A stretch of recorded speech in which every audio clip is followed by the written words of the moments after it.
Soekarno berkata, "Sesungguhnya akulah Soekarno yang mengirim mereka kerja paksa. Ya, akulah orangnya. Aku membuat pernyataan untuk menyokong pergerakan Romusha."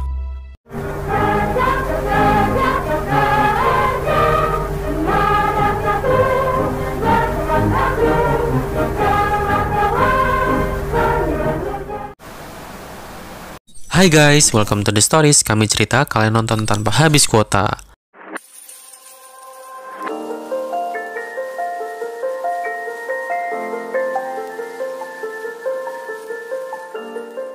Dulu, gue sering dengar cerita dari kakek atau nenek tentang kerasnya masa penjajahan. Dan buku-buku pelajaran waktu sekolah juga mengamini tentang kejam dan longsornya zaman penjajahan. Anyway, konten kali ini The Stories menolak lupa. Gue namain dengan hashtag TS menolak lupa. Nah, subscribe dulu ya, supaya gue tambah semangat buat videonya. Udah, klik aja, gratis kok.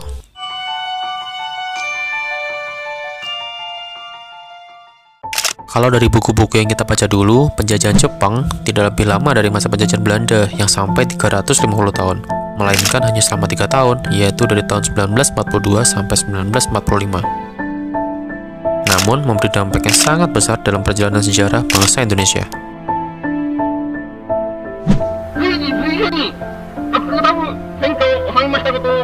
Masa penjajahan Jepang juga meninggalkan jejak-jejak yang beberapa diantaranya bertahan hingga kini. Militer Jepang kala itu menyerbu dan kemudian merebut wilayah Indonesia yang saat itu masih bernama Hindia Belanda. Dalam waktu yang sangat singkat, hanya sekitar 1 bulan setelah menyerang pangkalan militer Amerika Serikat di Pearl Harbor pada bulan Januari 1942, pasukan Jepang menyerang dan menguasai Tarakan, Kalimantan Timur.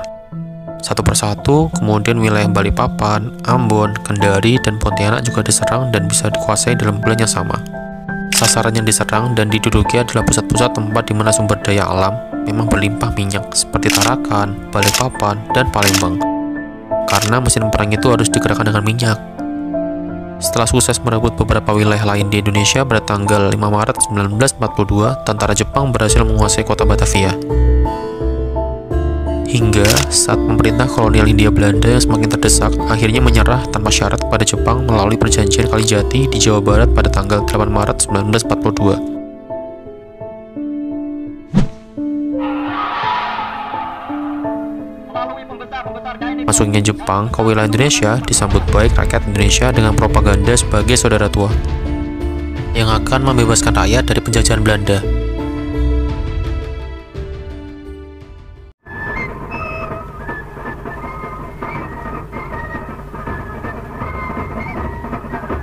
Kedatangan pasukan Jepang pada waktu itu tidak banyak mendapatkan perlawanan dari rakyat Indonesia.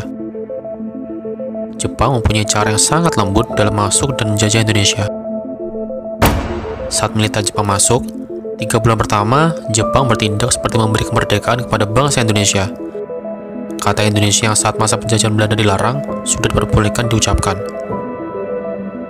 Bendera merah putih pun sudah boleh dinaikkan dan dikibarkan.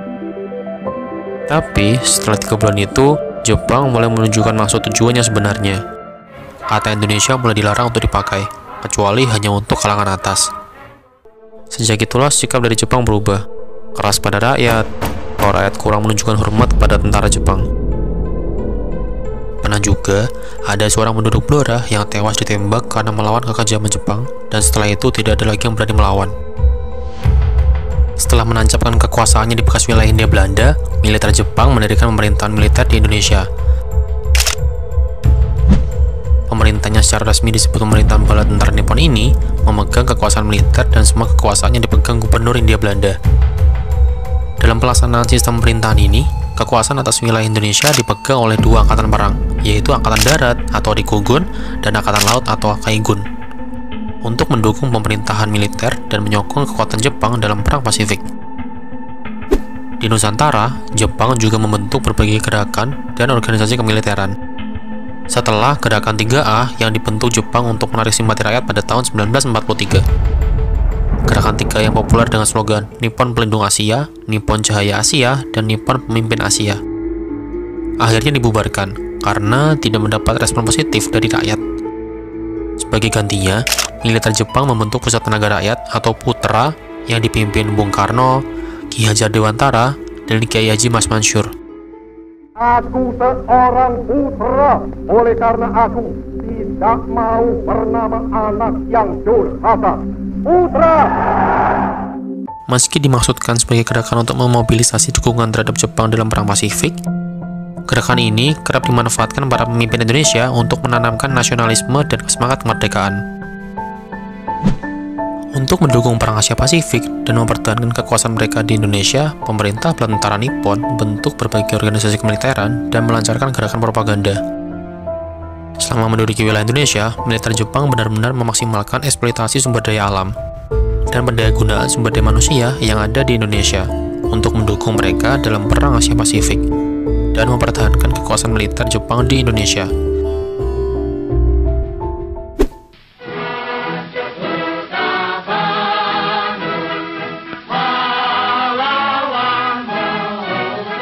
Guna mendukung kekuatan pasukan mereka dalam Perang Pasifik, Jepang membentuk Kesatuan Heiho. Marilah kita berjuang bersama-sama Dai Nippon. Sementara, untuk kepentingan pertahanan, mereka membentuk pasukan pembela tanah air atau PETA. Para anggota Heiho atau PETA ini direkrut dari para pemuda Indonesia yang kemudian mendapat latihan kemiliteran dari pasukan Jepang. Semasa penjajahan Jepang, nyaris semua jenis pekerjaan dan kegiatan diarahkan untuk kepentingan mendukung Jepang dalam Perang Asia Timur Raya.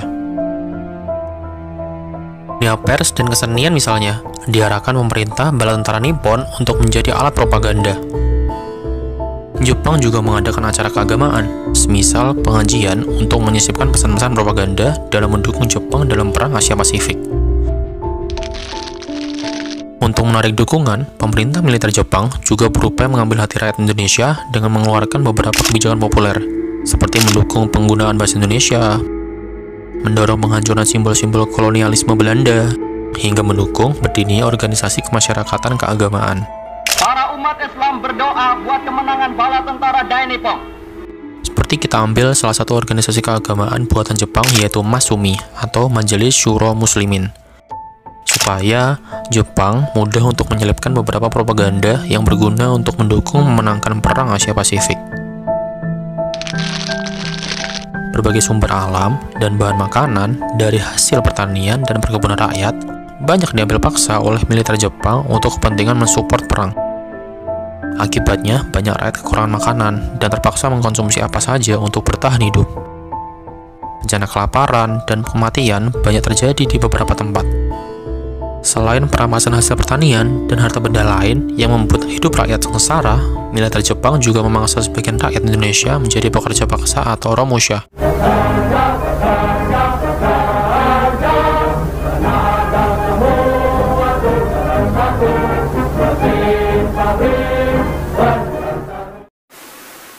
Ngomong-ngomong tentang Romusha adalah neraka dunia yang diciptakan Jepang guna memuluskan langkahnya menyebarkan logistik di tanah air melalui jalur darat.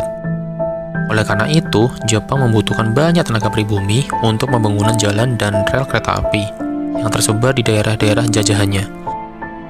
Selain di bumi Nusantara, ada juga di beberapa negara lain, salah satunya di Burma. Sebenarnya, ada fakta mengejutkan yang tidak pernah diceritakan dalam buku-buku pelajaran kita dulu. Karena segelintir tentang Romusha yang sering dibahas dalam pelajaran hanyalah suatu bentuk kekejaman penjajahan Jepang. Tapi kalian tahu nggak sih, ternyata propaganda yang Jepang buat itu sangat hebat. Jepang saat itu membuat perjanjian akan membantu kemerdekaan Indonesia, dan petinggi Indonesia akan memberikan suplai tenaga berupa sumber daya manusia yang akan mewujudkan pembangunan. Karena hal inilah yang menyebabkan Soekarno sebagai salah satu orang paling berjasa di Indonesia mempunyai andil yang besar dan bertanggung jawab atas matinya ratusan ribu bahkan jutaan jiwa orang. Pada waktu itu, Soekarno membujuk, merayu, dan mengiming-imingi rakyat Indonesia untuk mau menjadi Romusha. Karena arti Romusha sendiri adalah pahlawan pekerja. Sekarang kita diberi kesempatan untuk ikut serta dalam melaksanakan cita-cita yang mulia itu. Marilah kita menyumbangkan tenaga kita dengan hati rela dan gembira.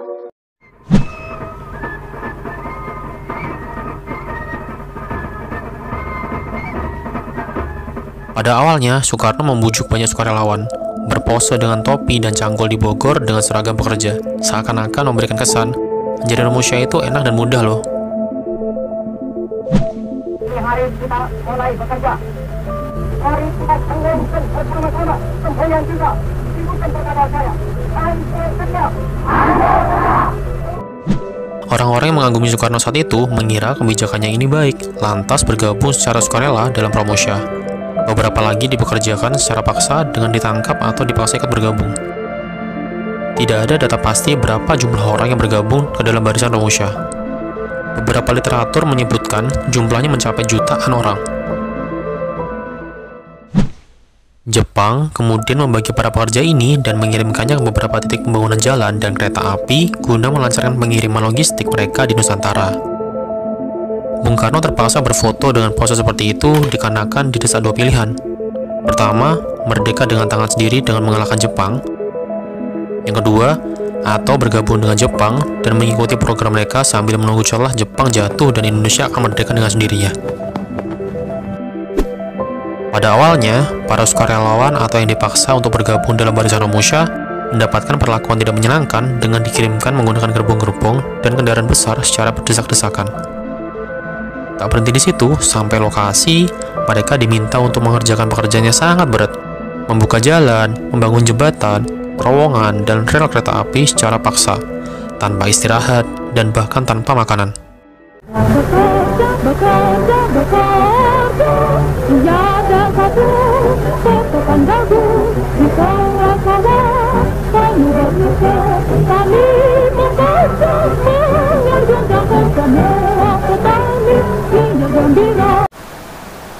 Salah satu daerah yang menjadi saksi bisu kejahatan ini adalah Logas, sebuah jalur kereta api yang menghubungkan Sumatera Barat dan Riau. Jepang memerintahkan para Romusha bekerja di sini, yang dahulunya hanyalah hutan belantara. Serangga, hewan buas, penyakit, dan kelaparan menghinggapi para pekerja. Mereka mencoba lari bahkan akhirnya mati oleh harimau atau binatang buas lainnya yang ada di hutan tersebut. Parahnya lagi nih gengs, para pekerja terus melanjutkan pekerjaan itu tanpa ada bayaran atau sekedar makanan yang layak. Tubuh mereka mulai mengering, menyisakan tulang benulang berbungkus kulit. Satu persatu dari para pekerja roboh. Ada yang tidak sadarkan diri, ada yang memang menemui ajalnya. Namun, tindakan untuk keduanya sama, disingkirkan dari lokasi proyek agar tidak mengganggu. Bahkan, beberapa orang yang dirasa tenaganya sudah tidak diperlukan lagi, akibat lemas, sakit, atau bahkan terserang malaria, akhirnya dikubur hidup-hidup atau dipenggal, ketimbang dirawat atau diberikan pengobatan. Kabar lebih memilukan datang dari pekerja yang dikirimkan ke Burma.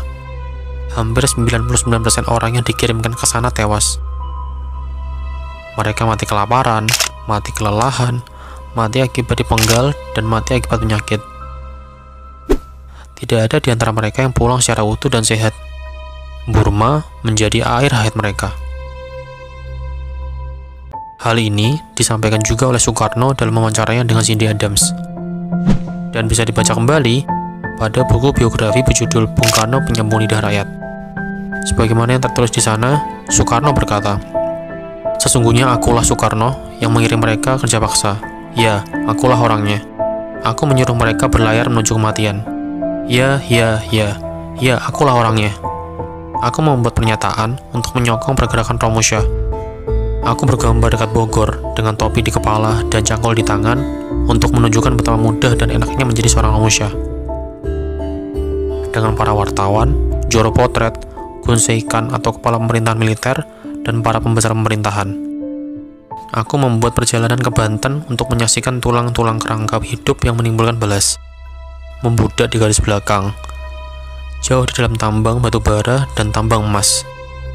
Mengerikan. Ini membuat hati di dalam seperti diremuk-remuk." Pada salah satu kesempatan, Soekarno pernah ditanya, mengapa ia sampai hati mengorbankan rakyat yang mencintainya untuk Jepang. Jawaban Bung Karno, "Dalam setiap perang ada korban. Tugas dari seorang panglima adalah untuk memenangkan perang, sekalipun akan mengalami kekalahan dalam beberapa pertempuran di jalan. Andai kata saya terpaksa mengorbankan ribuan jiwa demi menyelamatkan jutaan orang, saya akan lakukan. Kita berada dalam suatu perjuangan untuk hidup."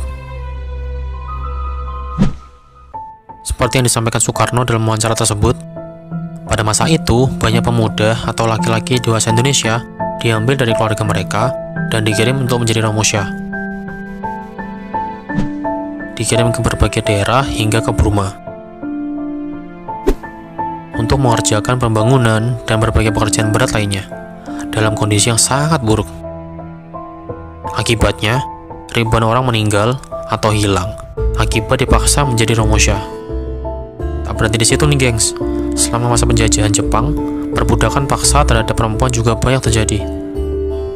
Banyak perempuan Indonesia dijadikan wanita penghibur atau Jukun Yanfu bagi tentara-tentara Jepang. Akibat berbagai kekejaman militer Jepang ini, hanya dalam hitungan bulan, pandangan rakyat Indonesia terhadap pemerintahan bala tentara Nippon yang semula positif berubah menjadi negatif. Kebencian terhadap tentara Jepang kala itu juga timbul di mana-mana. Akibat berbagai kekejaman yang dilakukan militer Jepang, timbul banyak perlawanan di banyak daerah di Indonesia. Di antaranya, pembentukan Chotliang di Aceh pada tahun 1942, pemberontakan rakyat Singaparna, Tasikmalaya, Jawa Barat yang dipimpin Kiai Haji Zainal Mustafa pada tahun 1943, hingga pemberontakan pasukan peta yang dipimpin Supriyadi di Blitar, Jawa Timur pada tanggal 29 Februari 1945, dan pemberontakan pasukan peta yang pecah di Gumilir di Cilacap pada bulan April 1945. Alasan terjadi pemberontakan karena setelah dipekerjakan dengan keras namun tidak diberi makan sama sekali.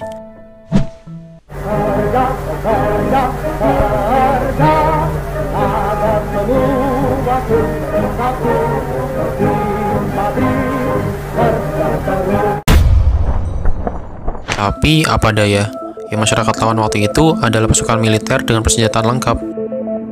Saat melawan, ada beberapa masyarakat yang digantung untuk dijadikan contoh.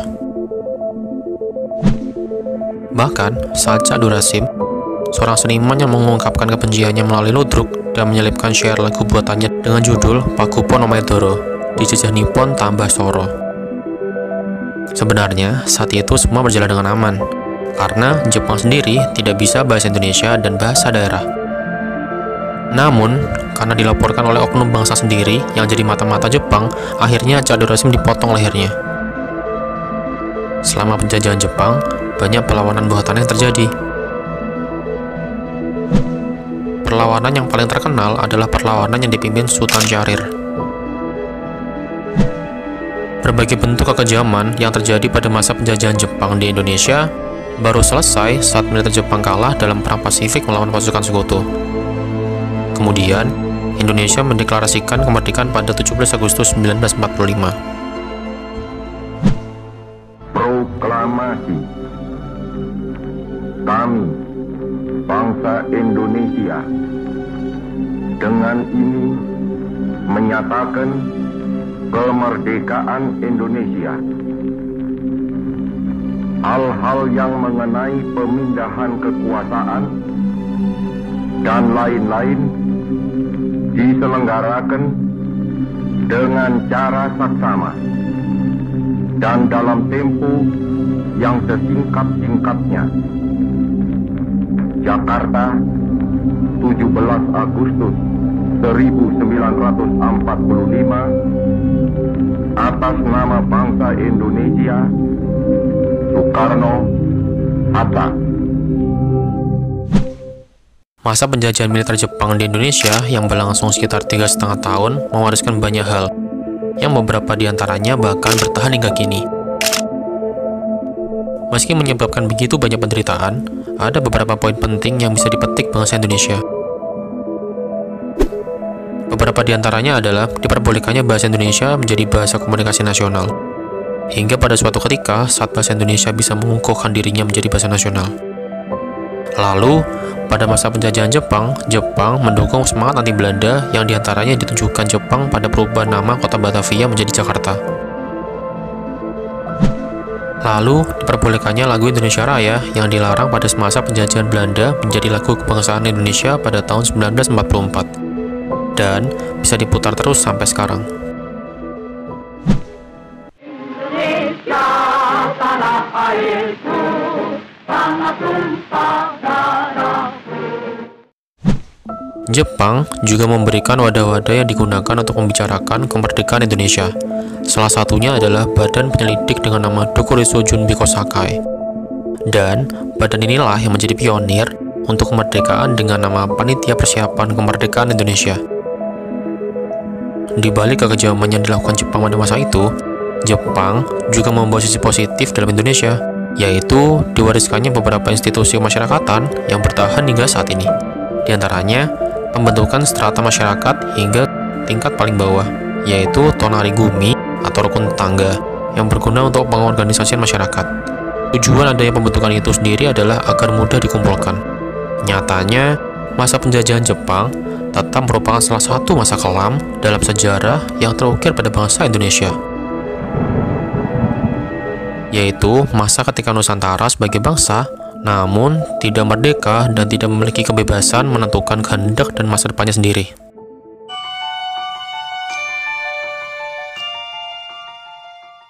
Sekian untuk video kali ini. Jika kalian suka dengan videonya, bisa share ke teman-teman kalian ya. Tekan tombol yang juga di bawah. Lalu tinggalkan komentar jika kalian ada masukan, ide, atau saran untuk konten video selanjutnya. Jangan lupa subscribe agar gue tambah semangat buat videonya. Ingat ya gengs, video baru akan ada setiap minggunya. See you on the next video. Bye-bye.